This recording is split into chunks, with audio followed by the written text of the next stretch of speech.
Good morning everybody. Karmashila IAS में आपका स्वागत है। ये ज्योग्राफी की हमारी सेकंड क्लास है। इसमें हम भारत का भौतिक विभाजन पढ़ाएंगे, physiographic divisions of India. Okay, इसमें हम क्या क्या पढ़ाएंगे? इसमें उच्चावच, भूआकृतिक संरचना, भौगोलिक विशेषताओं का गहन अध्ययन और कुछ मानचित्र के साथ आपको दर्शाएंगे। कुछ लोकेशंस आपको बताएंगे कौन सी लोकेशंस कहाँ पर हैं। ओके, ठीक है। ये तो हमारा मैप था। ठीक, इसमें देखिए, इसमें हमने जो सबसे पहले क्या किया है, भारत के जो भौतिक प्रदेश हैं उनको 6 प्रमुख भौतिक प्रदेशों में बांट लिया है। इसमें से पहला क्या है? उत्तरी भारत एवं पूर्वोत्तर पूर्वी पर्वतमाला। ये इसमें मैप शो नहीं हो रहा है, तो मैं इसमें मैप शो करने का नेक्स्ट मैप में आपको दिखा दूंगा। ओके, ठीक है। तो इसमें क्या क्या होता है बना देता हूँ मैं इसमें रफली एक मैप अपने हैंड से। पेंसिल थोड़ी सी हम पतली कर लेते हैं। ओके,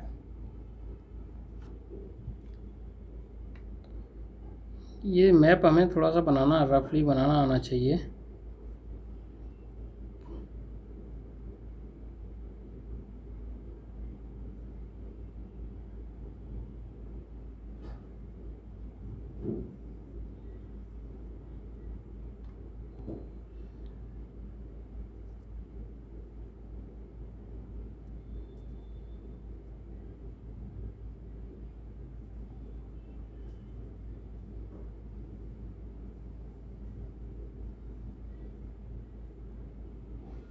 ये नीचे थोड़ा कम स्पेस बचा है, तो हम यहीं से शॉर्ट कर देते हैं इसको।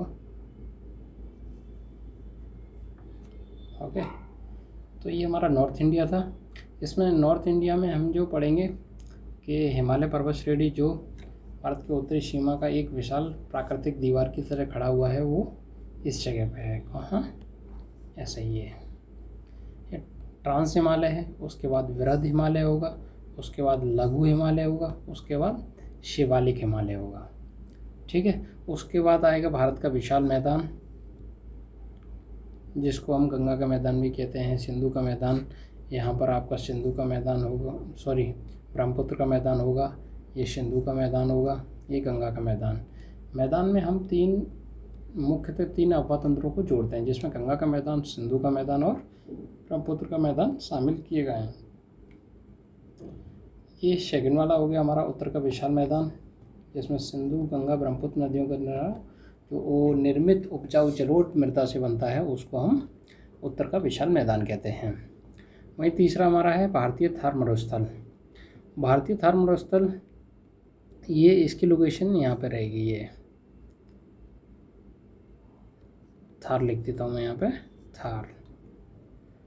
तो अरावली के पश्चिमी में स्थित शुष्क और रेतीला मैदान है। अब इसके दो डिवाइड कर लीजिए। अब ये थार मरुस्थल है। अब थार मरुस्थल को जब हम दो पार्ट्स में डिवाइड करते हैं यूँ, तो इधर जो ये वाला पार्ट है, पाकिस्तान से जो बॉर्डर टच करता है, इधर शुष्क है और रेतीला है। और जो ये वाला एरिया है आगे की साइड, यानी कि ईस्ट साइड में, दूसरे कलर से करता हूँ मैं, ये जो ईस्ट साइड में है ये कम रेतीला, ये पथरीला ज़्यादा है। तो यहाँ पे क्या है, पत्थर वगैरह निकलते हैं, संगमरमर और मकराना पत्थर, ये सारे ग्रेनाइट वगैरह यहाँ पे निकलती हैं। नेक्स्ट पार्ट क्या है हमारा? प्रायद्वीपीय पठार। प्रायद्वीपीय पठार और तटीय मैदान प्लस द्वीप, इसको हम नेक्स्ट स्लाइड में बना के दिखाएंगे। ओके, ये देखिए, उत्तरी एवं उत्तर पूर्वी पर्वतमाला हिमालय, इसको हम मैप्स में देखेंगे कौन कौन सी हैं, इनकी क्या विस्तार हैं, कैसे, कितनी लंबाई है, कितनी चौड़ाई है, कुछ थोड़ी थोड़ी जानकारी जुटाएंगे। हिमालय एक नवीन बलित पर्वत है। हिमालय को जो है नवीन बलित पर्वत माना जाता है। यंग फोल्ड माउंटेन्स इनको माना जाता है। इनका विस्तार पश्चिम में सिंधु नदी से पूर्व में ब्रह्मपुत्र नदी तक हुआ है, लगभग 2400 किलोमीटर। अब भाई ये है सिंधु नदी, मान लीजिए यहाँ पे ये, और ब्रह्मपुत्र ये है, ये साइड। अब सिंधु से लेके ब्रह्मपुत्र तक ये दूरी जो ये डिस्टेंस है लगभग 2400 किलोमीटर है। यहाँ तक इसका विस्तार माना जाता है।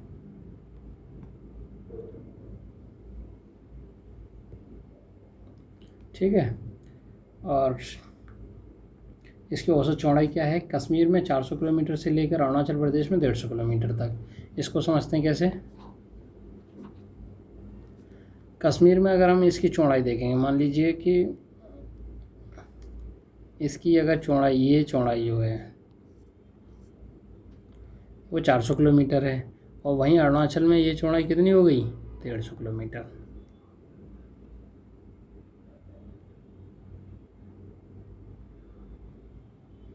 तो ये कितनी हो गई? 150 किलोमीटर। ठीक है। प्राकृतिक ढाल क्या है? उत्तर में तिब्बती की ओर मंद ढाल है, तिब्बत की तरफ। अब इधर अगर देखा जाए तो ये जो है, ये फ्लो वो बहुत ही स्लो, मंद फ्लो है एकदम से। और दक्षिण में भारत के मैदान की ओर तीव्र ढाल है। अब इस साइड जो इसका ढाल है, जिधर ये गंगा यमुना नदियाँ बहती हैं इस तरीक़ा से, यही कारण है कि भारत की जो नदियाँ हैं, विशेषतः मुख्यतः जो हिमालय से निकलने वाली नदियाँ हैं, वो पश्चिम से पूर्व की तरफ बहती हैं। यही इसका मेन कारण है। अब जलवायु रोधक कौन है? जैसे कि ये जलवायु रोधक का भी काम करता है। जलवायु रोधक का काम कैसे करता है? मान लीजिए कि ध्रुवों की तरफ से आने वाली ठंडी हवाएं, ये ध्रुवों की तरफ से ठंडी हवाएं आ रही हैं, उन हवाओं को ये रोकता है, तो ये जलवायु रोधक का काम भी करता है।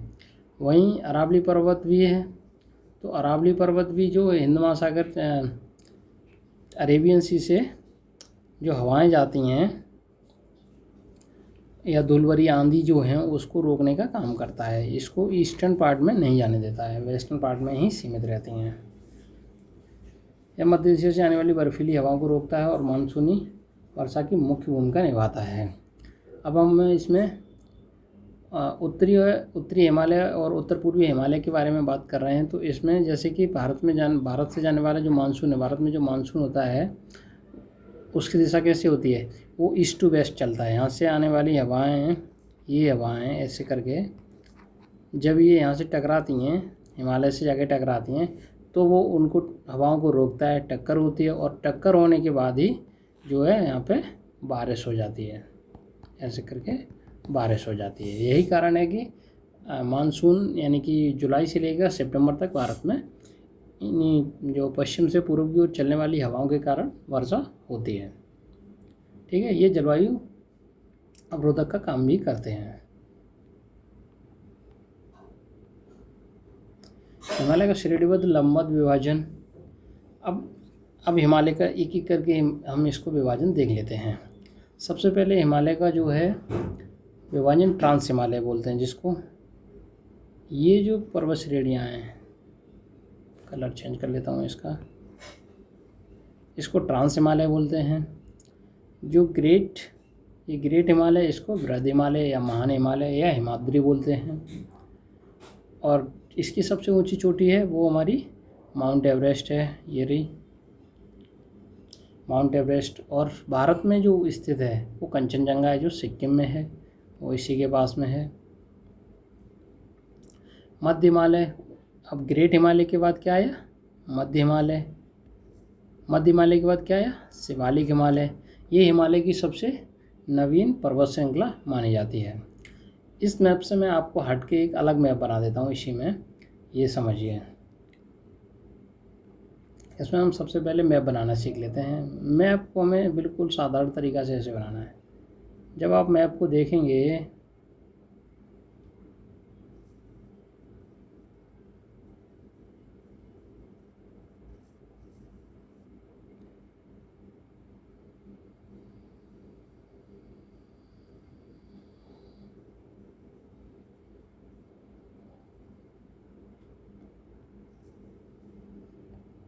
ठीक है, तो हम इसमें सबसे पहले, अब देखिए रेड कलर से बनाता हूँ। इसमें अगर हमारी ये वाली श्रेणी रहेगी वो ट्रांस हिमालय है। क्या है? ट्रांस हिमालय। अब ट्रांस हिमालय में क्या क्या आता है, कराकोरम पर्वत श्रेणी आता है और लद्दाख पर्वत श्रेणी आता है।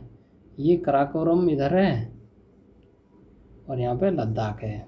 इन दोनों के बीच से होके जाती है कौन, सिंधु नदी। तो ये कराकोरम और लद्दाख है, ये ट्रांस हिमालय के पार्ट्स हैं। उसके बाद आता है ये ग्रेट हिमालय। ग्रेट हिमालय सबसे लंबाई इसकी सबसे ज़्यादा है ग्रेट हिमालय की, इसका विस्तार अरुणाचल प्रदेश तक है।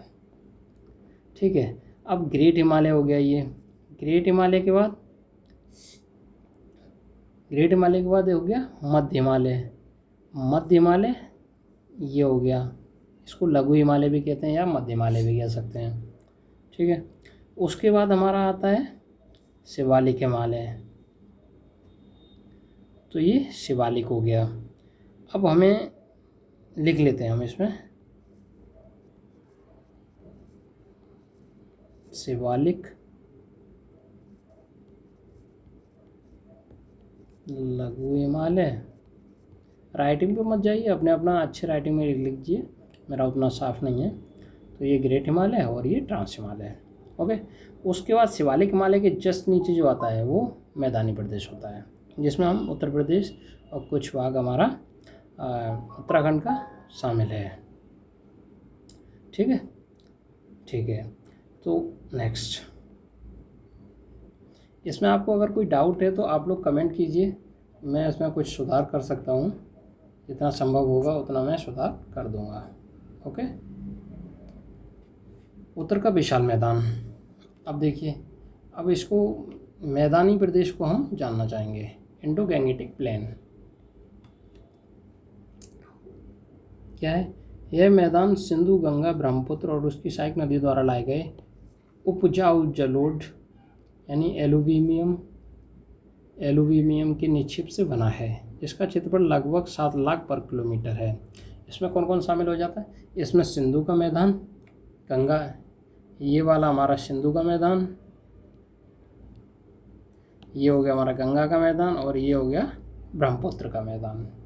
ये 3 पार्ट्स मेजरली इसमें शामिल होते हैं गैंगेटिक प्लेन्स में। इंडो गैंगेटिक प्लेन्स इनको बोलते हैं। और इनकी लंबाई चौड़ाई देख लेते हैं। पूर्व से पश्चिम की तरफ जाने पर, यानी कि इधर से इधर जाने पर 2400 किलोमीटर लंबा है, 150 किलोमीटर से 300 किलोमीटर की चौड़ाई है। इधर कम है ईस्ट में और वेस्ट में ज़्यादा है। सघन जनसंख्या, समतल धरातल प्रचुर जल है यहाँ पे, उपजाऊ मृदा के कारण यह भारत का सर्वाधिक घना बसा हुआ क्षेत्र है। ये इंडिया का छोड़ो, आप पूरे वर्ल्ड का देख लीजिए। पूरे वर्ल्ड में जहाँ भी मैदानी प्रदेश हैं वहाँ पे सर्वाधिक जनसंख्या और सर्वाधिक घना बसा हुआ क्षेत्र जो है वो गैंगेटिक प्लेन है। विश्व की सर्वाधिक घनत्व यहीं पर पाया जाता है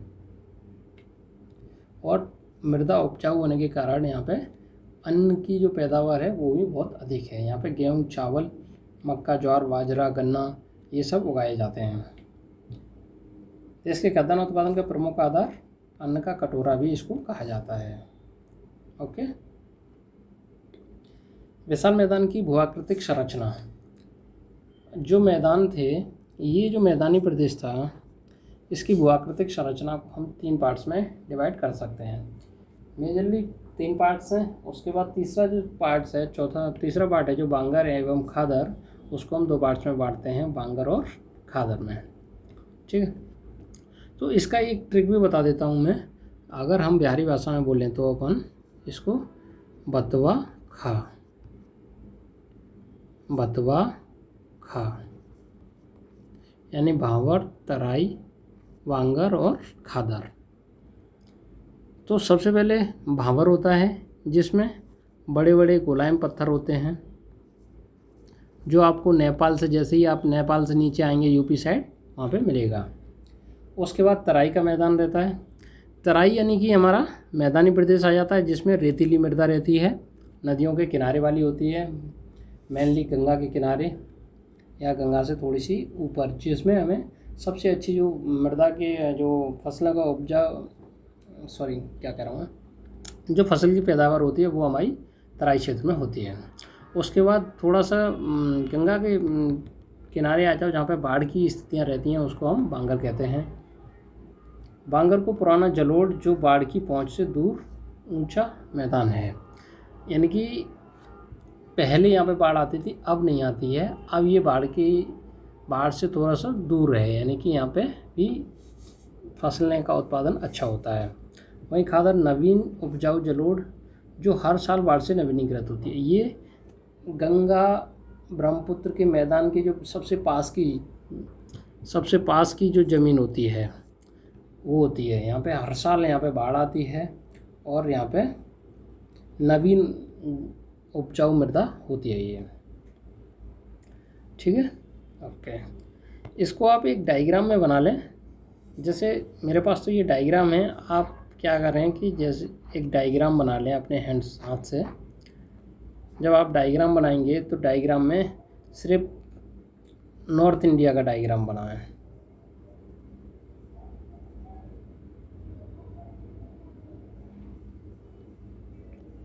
जब नॉर्थ इंडिया का ये डायग्राम जब बनेगा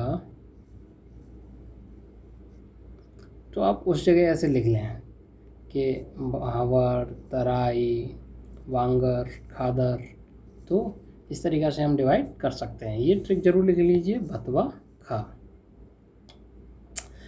अगर अपना कंटेंट अच्छा हो तो आप लोग अपने चैनल को लाइक, शेयर और सब्सक्राइब भी कर सकते हैं। ज़रूरी नहीं है कि आप इसको सब्सक्राइब करें, पहले देखिए, चीज़ें समझ में आ रही हों और बेहतर होंगी। अभी कुछ नई स्टार्टअप है, नया शुरू किया है, तो थोड़ी सी कुछ प्रॉब्लम्स आ रही होंगी आपके सामने भी, थोड़ा सा मैनेज कीजिएगा। हम बहुत अच्छा कंटेंट लेके आएंगे आपके सामने। आप इसको सब्सक्राइब कीजिए अपना चैनल और थोड़ा सा शेयर कीजिए, जैसे कि जितना ज़्यादा गैदरिंग होगा पढ़ाने में उतना ज़्यादा मज़ा आएगा। ओके, भारतीय थार मरुस्थल। अब इसमें मैप हम खुद ही बना लेते हैं, इसका मैप शो नहीं हो रहा है। नॉर्थ इंडिया का मैप बनाना सीख गए कि नहीं? ये देखिए, बहुत सिंपल है। यहाँ पे थोड़ा गलत हो गया है।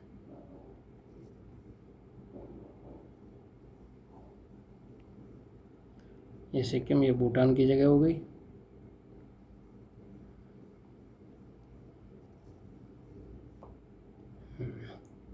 अब ये नॉर्थ इंडिया हो गया। ठीक है, अब नॉर्थ इंडिया में क्या पढ़ते हैं? थार मरुस्थल। तो थार मरुस्थल की लोकेशन सबसे पहले क्या है? ये रही थार मरुस्थल की लोकेशन। अवस्थिति एवं विशेषताएं। अरावली पर्वत के उत्तर पश्चिम में स्थित यह एक रेतीला तारांकित मैदान है जहाँ 150 मिलीमीटर से भी कम वार्षिक वर्षा होती है। अगर ये उत्तर पश्चिम दिशा में हो गया, इसको उत्तर पश्चिमी दिशा बोलेंगे। ठीक है, यहाँ पर 150 मिलीमीटर से भी कम वर्षा होती है। वालुका स्तूप, सैंड ड्यून्स। यहाँ वर्खान, अर्धचंद्राकार वालू के टीले और अनुदैर्घ्य वालुका स्तूप बहुतायत में पाए जाते हैं। आंतरिक अपवाह, इस क्षेत्र की नदियाँ समुद्र तक नहीं पहुँचती हैं, जैसे लूनी यहाँ की एकमात्र प्रमुख नदी है। अरावली की कह दो या थार मरुस्थल की जो है, लूनी को गंगा कहा जाता है। ठीक है, लूनी को यहाँ की गंगा कहा जाता है। ये अगर ये अरावली पर्वत श्रेणी है तो लूनी यहाँ से निकलती है, वेस्टर्न पार्ट में निकलती है और वो थार में ही विलुप्त हो जाती है। ये किसी भी तट के किनारे तक नहीं जाती है, ना ही किसी सागर में या झील में गिरती है। ये अंततः विलीन हो जाती है, ये अपने आप में ही स्वतः खत्म हो जाती है। ठीक है, लूनी यह एकमात्र प्रमुख नदी है जो आंतरिक अपवाह का उदाहरण है। सांबर झील यहाँ की एक प्रमुख नमकीन पानी की झील है जो बहुत ही खारी है। यहाँ पे नमक का उत्पादन किया जाता है। ये कई बार प्रीवियस ईयर क्वेश्चन में पूछा गया है, इसको इम्पोर्टेंट है, इसको आप लर्न करना। हम आपके लिए जो है बहुत ही जल्दी सारी झील एक साथ लेके आएंगे। तो हम झीलों का एक क्वेश्चन आता ही आता है हर टाइम। प्रायद्वीपीय पठार, भूगर्भीय प्राचीनता। अगर हम प्राचीनता के अनुसार देखें तो यह गोंडवाना लैंड का एक हिस्सा है। भारत का सबसे प्राचीन एवं कठोर भूखंड है। ये बहुत ही ज़्यादा कठोर भूखंड है। इसकी आकृति त्रिभुजाकार है। त्रिभुजाकार बोले तो कौन सी होती है, ये वाली। इस इतना हिस्सा, एक मोटा मोटा अंदाज़ा लगाएं तो जो कर्क रेखा है, कर्क रेखा से साउथ की तरफ, कर्क रेखा से साउथ की तरफ हम जाते हैं तो वो प्रायद्वीपीय भारत मेनली माना जाता है। लेकिन थोड़ा सा कर्क रेखा से ऊपर भी मैदानी प्रदेश से आउट, मैदानी प्रदेश से नीचे और विंध्यन से ऊपर तक, इसको हम प्रायद्वीपीय भारत में काउंट करते हैं। मध्यवर्ती उच्च भूमि कौन सी है, सेंट्रल हाईलैंड। नर्मदा नदी के उत्तर में स्थित अरावली, मालवा का पठार, बुंदेलखंड, बुंदेलखंड और छोटा नागपुर का पठार खनिजों के भंडार हैं। ये कौन सी लोकेशंस हैं, ये वाली। ये हो गया आपका ईस्ट राजस्थान, अपरलैंड्स, मालवा का प्लेट्यू, बुंदेलखंड का प्लेट्यू, मध्य भारत का पठार और छोटा नागपुर का पठार, दक्कन का पठार। इस वाले मैप में आ जाइए, प्रायद्वीपीय भारत वाले में। इसमें जो महाराष्ट्र के आसपास की आपकी लोकेशन है, एमपी और महाराष्ट्र, एमपी महाराष्ट्र और कुछ कुछ कर्नाटक का पार्ट, इसको हम दक्कन का पठार कहते हैं। इसमें नर्मदा के दक्षिण में स्थित लावा बेसाल्ट द्वारा निर्मित पठार, जो काली मिट्टी यानी कि रेगूर के लिए प्रसिद्ध है। काली मिट्टी को ही रेगूर कहते हैं, जो डेक्कन ट्रैप की प्रमुख विशेषता है। यहाँ पे काली मिट्टी पाई जाती है, इसीलिए यहाँ पे सबसे ज़्यादा उत्पादन कपास का होता है। ये काली मिट्टी बहुत ही ज़्यादा चिपचिपी होती है और पानी पड़ने पर चिपचिपी और चिकनी हो जाती है, और पानी की कमी होने पर यहाँ पे दरारें पड़ जाती हैं। इसको स्वतः जुताई वाली मिट्टी भी कहा जाता है। इसकी पानी ग्रेड करने की क्षमता अधिक होती है। प्रायद्वीपीय भारत की पर्वत श्रृंखलाएं कौन कौन सी हैं, उसको हम देख लेते हैं। एक तो पश्चिमी घाट, पूर्वी घाट, अरावली, विंध्यन और सतपुड़ा, ये प्रायद्वीपीय भारत है। मैंने बोला ना प्रायद्वीपीय भारत। अब जैसे ये कर्क रेखा है, ये कर्क रेखा है। कर्क रेखा एक हमने लास्ट वाली क्लास में कराया था कि किन किन राज्यों से होकर गुजरती है, तो एक बार रफली हम उसको रिवाइज़ कर लेते हैं बहुत फास्ट तरीक़ा से। इसमें जो गुजरात, राजस्थान, एमपी, छत्तीसगढ़, झारखंड, वेस्ट बंगाल, त्रिपुरा और मिजोरम, ये 8 राज्य हैं जो कर्क रेखा एन से होकर गुजरती है। ठीक है। अब प्रायद्वीपीय भारत किन किन पार्ट्स में बटा हुआ है, एक पश्चिमी घाट में, ये रहा वेस्टर्न घाट, मैप्स में देखना लोकेशन। पूर्वी घाट, ये रहा ईस्टर्न घाट, ये ऑरेंज वाला ऑलरेडी। ओके। अरावली यहाँ पे है। विंध्यन और सतपुड़ा, विंध्यन कर्क रेखा से ऊपर है, सतपुड़ा कर्क रेखा के नीचे है। अरावली विश्व की सबसे प्राचीन वलित पर्वतमाला है। सबसे प्राचीन पर्वतमाला इसको माना जाता है। प्राचीन पर्वतों में ये काउंट होता है। कौन, अरावली।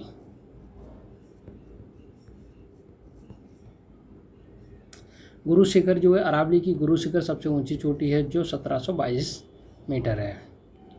गुरु शिखर सबसे ऊंची चोटी है।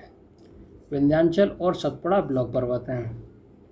ये जो विंध्याचल था, विंध्याचल और सतपुड़ा, कौन सा, ये विंध्याचल और सतपुड़ा, ये ब्लॉक पर्वत हैं।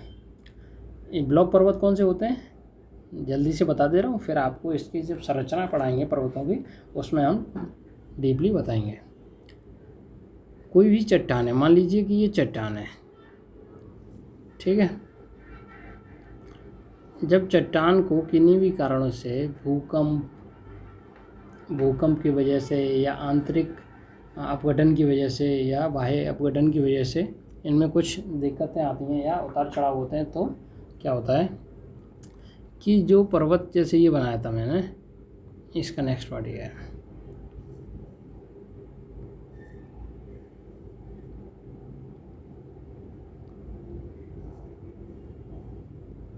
ये हिस्सा यहाँ से धंस जाता है नीचे और ये 2 हिस्से उठे रहते हैं। ये वाला हिस्सा ऊपर, ये भी ऊपर, ऊपर के लिए या वहीं के वहीं रहते हैं, बस ये वाला हिस्सा धंस जाता है। ठीक है, जब ये धंस जाता है बीच वाला, तो दो की स्थिति वहीं के वहीं रहती है और बीच में एक गॉर्ज टाइप की बन जाती है, बैली टाइप की बन जाती है घाटी। तो वैसे ही यहाँ पे है, ये विंध्याचल और सतपुड़ा, बीच में जा रही है कौन सी, नर्मदा नदी। नर्मदा नदी बीच में आ रही है और इसके नीचे इधर तापी आ रही है। तो ये कौन सी नदियाँ हैं, ये जो नदियाँ हैं वो ब्लॉक पर्वत में यानी कि वैली में, घाटी में बहती हैं। ठीक है, ओके नेक्स्ट भारत के तटीय मैदानों को देख लेते हैं हम। इससे पहले भी हमने तटों के बारे में कुछ बताया था, अब थोड़ा सा और डिस्कस कर लेते हैं। पश्चिमी तटीय मैदान वेस्टर्न कोस्ट, अरब सागर और पश्चिमी घाट के बीच सकरा मैदान है। अगर हम पश्चिमी तट की बात करें तो इसको 3 पार्ट्स में हमने डिवाइड किया हुआ है।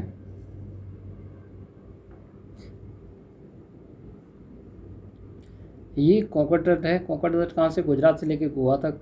अगर हम गुजरात से लेके गोवा तक की बात करें तो ये कोंकण हो गया,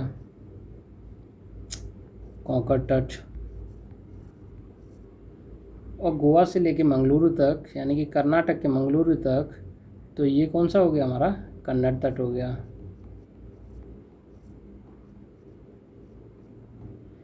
मंगलुरु से ले, और ये मंगलुरु है, मंगलुरु से लेके कन्याकुमारी तक कौन सा हो गया हमारा, मालाबार तट हो गया। जो मालाबार एक्सरसाइज होती है ना क्वाड देशों के साथ, क्वाड में कौन कौन से शामिल हैं, यूएस, इंडिया, जापान और ऑस्ट्रेलिया, 4 देश शामिल हैं। यहीं पे मालाबार एक्सरसाइज होती है। ओके, याद रखना। पूर्वी तटीय मैदान ईस्टर्न कोस्ट कौन था, बंगाल की खाड़ी के साथ चौड़ा एवं समतल मैदान, बंगाल की खाड़ी के साथ है ये।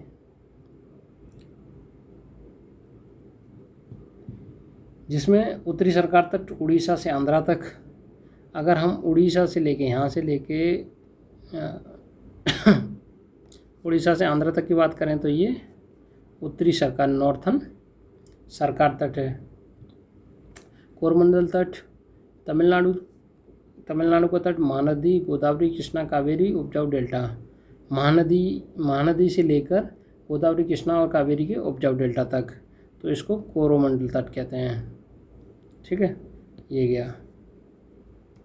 और इसको उत्कल प्लेन कहते हैं। उड़ीसा के ऊपरी हिस्से को उत्कल प्लेन कहते हैं। ये भी पूर्वी तटीय मैदान में ही आता है। ओके नेक्स्ट, भारतीय द्वीप समूह। अंडमान एवं निकोबार द्वीप समूह बंगाल की खाड़ी में स्थित 512 द्वीपों का समूह है। 512 नहीं, 572 द्वीपों का समूह है। यह निमज्जित पर्वत श्रेणियों का शिखर है। इंदिरा पॉइंट भारत का सबसे दक्षिणी बिंदु है।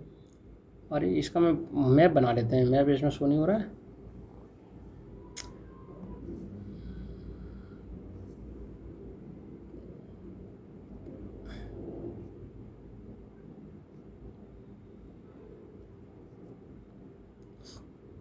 अब ये है, जो इंदिरा पॉइंट है वो भारत का सबसे दक्षिणी बिंदु है, यानी कि यहाँ पे है, इस जगह पे। इसी को हम 6 डिग्री 45 मिनट्स कहते हैं। वैरन द्वीप भारत का एकमात्र सक्रिय ज्वालामुखी है। यहीं पे वैरन द्वीप है। वैरन द्वीप अंडमान निकोबार में ही है, जो भारत का एकमात्र सक्रिय ज्वालामुखी है। लक्षद्वीप समूह, इस साइड जो द्वीप बने हुए हैं ये 36 द्वीपों का प्रवाल निर्मित है। ये प्रवाल के द्वारा बनाए गए हैं। इसमें 36 द्वीप हैं मेनली, और इसमें कितने थे, 572। तो 36 द्वीप हैं जो कोरल रीफ्स हैं, कोरल्स के द्वारा इनका निर्माण कराया गया है। लक्षद्वीप की राजधानी करावती है। 9 डिग्री चैनल लक्षद्वीप और मिनिकॉय को अलग करता है। मिनिकॉय जो है लक्षद्वीप का ही पार्ट है, जो मेन लक्षद्वीप को मिनिकॉय से अलग करता है 9 डिग्री। ठीक है, ओके। अंडमान निकोबार जो है इसका निर्माण क्या है, ज्वालामुखी प्रक्रिया के द्वारा हुआ है। और वहीं लक्षद्वीप का निर्माण क्या है, कोरल रीफ के द्वारा हुआ है। ठीक है, थैंक यू। वीडियो आज की कंप्लीट हो गई है। ये भारत का बेसिक परिचय हो गया है। उसके बाद हम एक एक करके टॉपिक लेके आएंगे। इसमें दर्रों को लेके आएंगे, नदियों को लेकर आएंगे, झीलों को लेकर आएंगे और भी कई सारी चीज़ लेके आएंगे, जिसमें हम भारत का पूरा अध्ययन कर लेंगे। भारत की सारी विशेषताएं, मेन जो विशेषताएं जो एग्ज़ाम पॉइंट ऑफ व्यू से इम्पोर्टेंट है, उनको हम बहुत जल्दी लेकर आएंगे। तो आप लोग भी इसमें थोड़ा सा शेयर कीजिए, जिससे कि हमारे चैनल की ग्रोथ हो सके और ज़्यादा से ज़्यादा लोगों के पास वीडियो पहुँचे, उनके काम आए। ये बिल्कुल फ्री ऑफ कॉस्ट वीडियो है। मैं इसमें कोई भी चार्जेस नहीं करने वाला हूँ। पूरा ज्योग्राफी फ्री ऑफ कॉस्ट ही पढ़ाऊँगा यूट्यूब पर, और निश्चिंत रहिए, PCS का पूरा कोर्स कराऊँगा। ज्योग्राफी से आपका एक भी क्वेश्चन इससे अलग नहीं होगा। जितनी वीडियो बनाऊँगा, अगर आप 2026 का प्रीलिम्स दे रहे हैं, 6 दिसंबर को है जो, तो आप निश्चिंत हो जाइए कि ज्योग्राफी का क्वेश्चन बिल्कुल इससे आउट नहीं होगा। ओके, ठीक है। वीडियो अच्छा लगा हो तो सब्सक्राइब कीजिएगा चैनल में। Thank you very much. माफ़ी चाहता हूँ, इसमें हमारा एक स्लाइड रह गया था, तो उसके लिए तहे दिल से माफ़ी है। और इसको मैं बता देता हूँ, बेसिक इन्फॉर्मेशन है।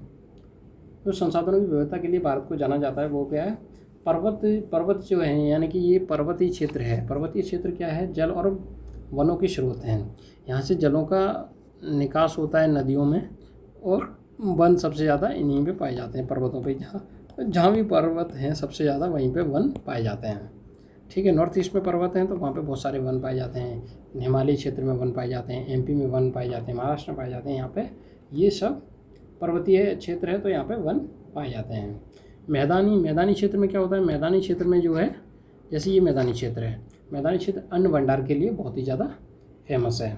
पठार, वहीं भारत में पठार हैं, तो भारत में जैसे छोटा नागपुर का पठार है, दक्कन का पठार है, मालवा का पठार है, और बुंदेलखंड का पठार है। ये सब पठार क्या है, हमारे खनिज भंडारों के लिए बहुत ही फेमस हैं। जलवायु नियंत्रक, हिमालय मानसूनी पवनों को रोककर भारत में वर्षा करता है और ठंडी ध्रुवीय हवाओं से रक्षा करता है। इसको हम पहले भी डिस्कस कर चुके हैं। व्यापार एवं अंतर्राष्ट्रीय संबंध, तटीय मैदान और द्वीप समूह भारत को समुद्री व्यापार और सुरक्षा में रणनीति बढ़त प्रदान करते हैं। जो हमारे तटीय मैदान हैं, द्वीप समूह भारत को जो समुद्री व्यापार है, यहाँ से जो हम समुद्री व्यापार करते हैं, यूरोप के साथ करते हैं, एशिया, वेस्ट एशिया के साथ करते हैं, अफ्रीका के साथ करते हैं, अमेरिका के साथ करते हैं, north America, south America, Australia और चीन, रशिया, इन सब से करते हैं। तो वो हमारा द्वीप समुद्री व्यापार सुरक्षा रणनीति में बढ़त प्रदान करते हैं। क्या, तटीय मैदान। ये तटीय मैदान जितने हमारे सुरक्षित होंगे, इनका इंफ्रास्ट्रक्चर जितना डेवलप होगा, उतना ही हमारा व्यापार में योगदान ज़्यादा होगा और अंतर्राष्ट्रीय संबंध हमारे बेहतर हो जाएंगे। ठीक है, ये हमारी स्लाइड्स रह गई थी, तो उसके लिए मैं बहुत माफ़ी चाहता हूँ, मैंने देखा नहीं था। बाकी क्या, भारत के बारे में और भी रोचक जानकारी हम आगे लेकर आएंगे। Thank you very much.